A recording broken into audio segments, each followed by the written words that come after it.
Just how much damage does hitting somebody through the double doors actually do? I only tested this against an armoured opponent, so this is a worst case scenario. Only these weapons inflicted damage through the double doors from T-Spawn, which surprised me because I thought that the likes of the Negev, SG, AUG and Deagle would have done better than the AK and M4. However, the Negev and Deagle's damage drop-off is too great to break through from this distance. The AUG and SG, on the other hand, don't drop off too much, but their base damage is too low to break through, so they do badly even if right next to the door.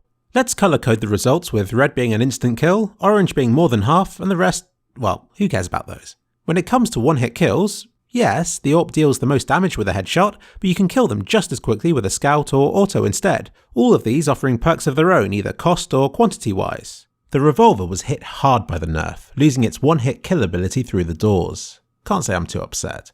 With anything else other than the head, you're talking 2 shots to kill with an AWP, 3 or more for the others. Don't even waste your time with rifles or a Deagle. The M4A1S only managed damage against the head and the legs, and the latter was only because that's the one bit of the body that isn't protected by armour. You can see that the original revolver, the one before the nerf, could also kill in one shot, though such a hit would be down to luck since you'd have to fire before they crossed to stand a chance of hitting them. Using a made up, useless measurement, I ranked the guns by average damage dealt per hit per $1,000 spent. Even after the nerf, the revolver still comes out on top, though the SSG-08 also does a good job. However, if you shoot somebody through the gap, things change for the Deagle. It suddenly flies up the table to 3rd place. Admittedly, most guns would inflict damage at this range, as you can see from this list. This is the damage a headshot will deal against a helmeted opponent from about 2,800 units away. It's a worst case scenario. I don't want to linger on this screen, ignore pistols and SMGs if you want to get good damage. The revolver's the exception, up there with the snipers. It might be better used by CTs though, hoping to fire back at the terrorists with an accurate pre-fire. Back to this screen of likely weapons you'd use in this situation. As you'd expect, regardless of where you hit a player, all of the sniper rifles and the revolver will inflict more than 50 damage, and a headshot from the rifles and Deagle will do the same. The AK deserves an honourable mention here, as it most certainly would have killed had the enemy been unarmoured or just a few feet closer to the door. Remember that if you're on CT. The AWP is also awesome if you manage to land a hit.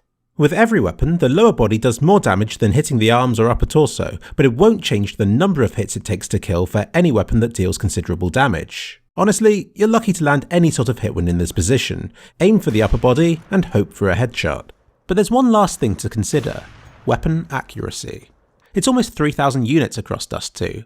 What use is a weapon if it doesn't reliably go where you fire? I fired 30 shots from each weapon at that sort of distance and came to some interesting conclusions. First of all, when firing down middle, don't stand. Crouch to massively improve your chances. It makes a big difference for every weapon, but particularly the revolver. When stood up, it performs the weakest out of all of the weapons on test, and the Deagle does surprisingly well. Crouch down, however, and both pistols become as accurate as the SSG-08 sniper rifle.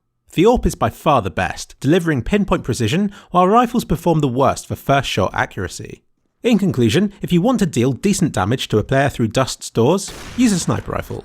That's what they're for. Only the revolver can come close to the damage they inflict, and its delayed fire makes it impractical for reflex shots. That being said, it costs less than the price of an AWP to kit your whole team with revolvers to spam the doors with, before resupplying at the buy zone and then using them for the rest of the round in situations where a sniper rifle wouldn't be so suitable. I'm excited to see what genius tactics players can think up for this weapon, though spamming double doors probably isn't one of them.